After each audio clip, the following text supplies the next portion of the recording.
Chapter 21. Then came David to Nob, to Ahimelech the priest. Ahimelech came to meet David trembling, and said to him, Why are you alone, and no man with you? David said to Ahimelech the priest, The king has commanded me a business, and has said to me, Let no man know anything of the business about which I send you, and what I have commanded you. And I have appointed the young men to such and such a place. Now therefore, what is under your hand? Give me 5 loaves of bread in my hand, or whatever there is present. The priest answered David and said, There is no common bread under my hand, but there is holy bread, if only the young men have kept themselves from women. David answered the priest and said to him, Truly women have been kept from us about these 3 days. When I came out, the vessels of the young men were holy, though it was but a common journey. How much more then today shall their vessels be holy? So the priest gave him holy bread, for there was no bread there but the showbread that was taken from before Yahweh, to put hot bread in the day when it was taken away.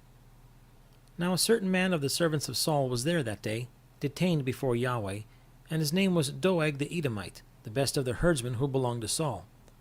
David said to Ahimelech, Isn't there here under your hand spear or sword? For I have neither brought my sword nor my weapons with me, because the king's business required haste.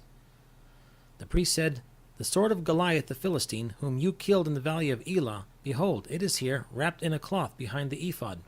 If you will take that, take it, for there is no other except that here. David said, There is none like that. Give it to me. David arose and fled that day for fear of Saul, and went to Achish, the king of Gath. The servants of Achish said to him, Isn't this David the king of the land? Didn't they sing one to another about him in dances, saying, Saul has slain his thousands, David his 10,000s? David laid up these words in his heart, and was very afraid of Achish the king of Gath. He changed his behavior before them, and pretended to be mad in their hands, and scrabbled at the door of the gates, and let his spittle fall down on his beard.